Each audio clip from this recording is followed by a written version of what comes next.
예, 문맥을 읽어보면 뭐 이제 24번을 한다고 그랬는데, 그러니까 뭐 이 24번을 하는 걸 가지고 확률 분포표를 만들어서 풀 리는 없고요. 네, 확률 분포표가 뭐 얼마나 길어져야 될지 별로 생각하고 싶질 않네요. 그래서 우리가 배운 것 중에서 당연히 이제 이한 분포를 써야 할 것 같은데, 요렇게 되는 거죠. 그러니까 이 모양에서 다들 아시다시피 이 n이라는 것은 노가다 횟수, 시행 횟수고 p는 이제 단일 시행 확률이 됩니다. 그럼 여기서 이제 나와주는 어떤 파생되는 것들이 있는데 뭐 평균, 뭐 분산 등등을 구할 수가 있죠. np 그다음에 뭐 분산은 npq 이렇게 되던데요. 그러니까 이 문제에서는 확률 변수 x로 정의된 게 p의 좌표거든요. 그럼 생각을 해보면은 p의 좌표하고 어떻죠? 내가 어떤 기대하는 사건이 나오는 거. 그러니까 뭐냐면은 뭐 같은 면이 나온다 또는 다른 면이 나온다. 라는 것은 이제 좀 차이가 있습니다. 그렇죠? 생각을 해보시면 차이가 있어요. 따라서 이제 이 문제를 처음을 보고 이거를 어떤 이런 간단한 이항분포를 이용해서 한 큐에 그렇죠? 결국 이제 한 큐에 처리하려는 것이 문제가 됐는데 한 큐에 처리를 하려고 했다가 그러니까 약간 이상하다라는 느낌을 받게 되는 것이죠. 그러면 그 맥락을 어떻게 타파를 하는지 같이 한번 생각을 해보도록 하겠습니다. 그러니까 사실 뭐 대단한 건 없는데요. 그러니까 간단한 겁니다. 내가 어떤 똑같은 이제 하나의 사건에 주목을 하면 돼요. 나는 같은 면이 나오는 사건에 주목을 하든지 아니면 이제 다른 면이 나오는 사건에 주목을 하든지 하면 되겠습니다. 자, 저는 다른 면이 나오는 사건을 한번 얘기를 해볼게요. 자, 요거를 한번 y라고 해보겠습니다. 다른 면이 나오는 사건. 자, y라고 해놓고 이렇게 얘기를 해보죠. 다른 면이 나오는 횟수겠죠, 횟수. 그렇죠? 그렇다면 우리는 지금 24번 노가다를 하기 때문에 이렇게 되겠죠. 이렇게 해가지고 같은 면이 나오는 횟수. 이렇게 정리를 할 수가 있겠습니다. 그렇다면 우리는 이제 y에 대한 이항분포표 있죠. 다른 면이 나오는 횟수에 대한 이항분포표를 작성을 할 수 있고 이제 그러니까 이것이 무엇을 가리키는지도 이제 뭐 명확하게 확인을 하고 시작할 수 있을 것 같아요.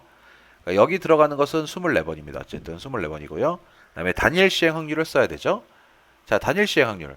두 개의 동전을 던지는데 서로 같은 면이 나온다, 다른 면이 나온다는 이제 어떻게 얘기를 하냐면 뭐 부수적인 얘기지만 잠깐 해보면 뭐 동전 A, B가 있다고 했을 때 앞에 동전이 앞, 뒤에 동전 앞, 앞, 뒤, 그다음에 뒤, 앞, 뒤, 뒤. 그러니까 이게 내가 동전 두 개를 던졌을 때 기대할 수 있는 모든 결과가 되겠죠. 그럼 여기서 이제 확인할 수 있는 것처럼 서로 다른 면이 나오는 것도 두 가지고 서로 같은 면이 나오는 것도 두 가지입니다. 그러니까 단일 시행 확률은 우리가 y에 대한 이항분포를 만들든 또는 이제 24-y에 대한 이항분포를 만들든 전부 다 24,2분의 1 바이너리로 표시가 된다는 걸 알 수가 있어요. 자, 그럼 여기서 우리는 무엇을 할 수 있을까요? 대상이 명확해졌기 때문에 EY, 즉 이제 12라고 할 수가 있고 VY, 그러니까 VY는 어떠냐면 또 여기다가 이제 여사건의 확률 역시 2분의 1이죠. 곱해서 6이라고 만들어 갈 수가 있습니다. 자, 이제 거의 다 끝났거든요. 이제 산수만 남았습니다. 이제 뭐가 남았냐면요. 다음 x하고 그다음에 이제 y 있죠. 그죠? x랑 y를 여러분들 이제 연결시켜 주시기만 하면 됩니다. 마치 함수처럼. 그 작업만 남았다고 보시면 돼요. 그럼 어떻게 연결이 되냐면 그러니까 x는 뭐냐 이거죠. 그러니까 x는 내가 24번 노가다를 했을 때 결국 나오게 되는 p의 좌표입니다. 근데 이 x가 만들어주는 규칙이 있어요. 같은 면이 나오면은 3만큼 움직입니다. 그렇죠? 같은 면이 나오는 횟수를 우리가 24-y라고 했잖아요. 그럼 그 횟수만큼 3으로 곱해줘서 오른쪽으로 가겠죠. 그리고 다른 면이 나오면은 음의 방향으로 이만큼 왼쪽으로 이동한다. 네, 이런 식으로 쓸 수가 있습니다. 따라서 이것은 72-5y 이렇게 되겠죠. 그러니까 x가 이렇게 표현된다는 뜻이에요. 자, 근데 여기서 이제 뭐를 알고 싶다고 그랬냐면 vx를 알고 싶다고 했잖아요. 그럼 vx는 이제 vx 자리에다가 왜냐면 우리가 알고 있는 건 y니까 우리는 y에 대한 정보를 알고 있기 때문에 이렇게 됩니다. 자, 여러분 다 알고 계시죠? 이 분산이라는 것은 어떤 삼포도로 처리가 되기 때문에 이런 평행 이동은 전혀 의미가 없고, 그다음에 분산이라는 것이 음의 값을 가질 수 없기 때문에 여기에 대한 어떤 제곱이 된다. 즉 5는 25 곱하기 vy로 처리가 되겠죠.